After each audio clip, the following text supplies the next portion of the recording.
Here we need to factorise this expression, x squared minus 10x plus 16. This is a 1 mark question, so it shouldn't take too long. So I'm going to start off by just trying to factorise it the most effective way that I know, which is to find the factors here and see if they can add to the middle number. We've got 8 and 2. It looks like this might work. It's because minus 8 minus 2 makes minus 10 and also makes 16. So my factors here would be x minus 8, x minus 2. And we can test this by multiplying it out.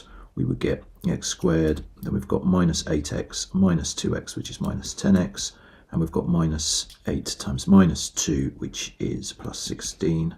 So that works. So this is my final answer here. So just to add in a little bit more, remember if you're in an exam, you want to make this clear to whoever's marking it. So we're going to factorise it here. That's my final answer. I've underlined it, and here is my quick check. Okay, the next part is there's slightly more to this, but because it's 2 marks, so it should take twice as long. But it's saying hence or otherwise solve the equation. So here we need to solve the equation. 8 to the 2y minus 10 times 8 to the y plus 16 equals 0. So let's just look at this for a second. What's the same and what's different?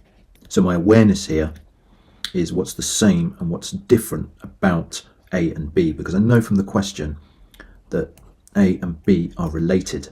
So if you have a question that you're given that has 2, 3, 4 parts to it, they will typically be related. So we know A and B are related. What's the same and what's different here?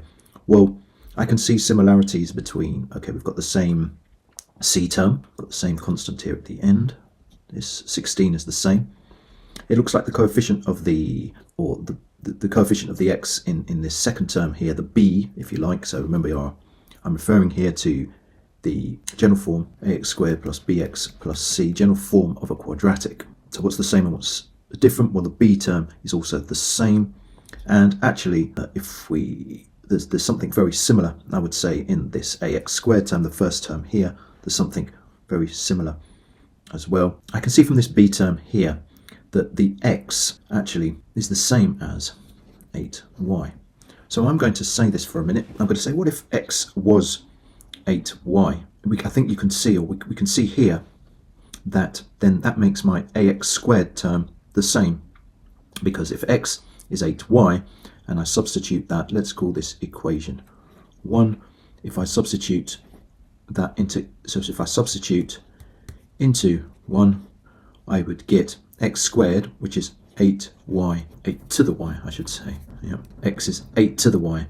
So if I substitute 8 to the y into 1, I get 8 to the y squared minus 10 times 8 to the y plus 16, which is, remember my idea of indices, if I have one of these rules of indices, if I have a to the n to the m, that's the same as multiplying these out. So I would end up with 8 to the 2y, I could call this y times 2, minus 10, 8 to the y plus 16. And that actually is the same as equation 2. Yeah. Okay, so just taking that aside for a minute, let's go back to this then and try and solve it.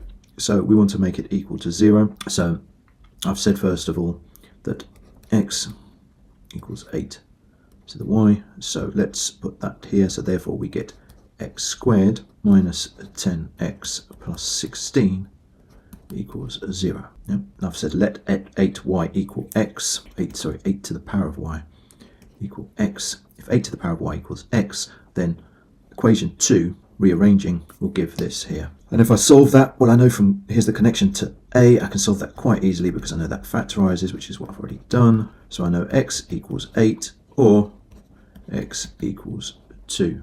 There is no other information given in this, so we're going to have to use both of these solutions, or we're going to present both of these solutions. So we know now that, remember, what we said was that 8 to the power of y equals x, so x in this case equals 8 here, or 8 to the power of y equals 2. So to solve this then, 8 to the power of something, my y, equals 8. Well, I know that 8 to the power of 1 would equal 8. So therefore, y equals 1. So there's my first solution. Here I've got 8 to the power of y equals 2, and I know that 2 cubed equals 8, so therefore 8, the cube root of 8 will equal 2, and so therefore y equals a third. And I could substitute that back if I wanted to check. Let's just do that very quickly. 8 to the 2y, let's do this first one. 8, let's say if y equals 1, so here's my check. Y equals 1, 8 to the 2y, so that's 8 times 2, so 8 squared, minus 10 times 8 to the power of 1, plus 16, put a bracket there, equals 0. Let's see, 8 squared is 64, minus, so 10 times 8 would be minus 80, plus 16. Does that equal to 0? Yes, it does, because 64 plus 16 is 80, minus 80 equals 0. So that solution there is correct. Let's check for y equals 3. So y equals a third. So we would get 8 times 2, 8 to the power of 2 times a third, which is 8 to the 2 over 3, minus 10 times 8 to the third, plus 16 equals 0. So I need to check that, make sure this here is correct. Let's see.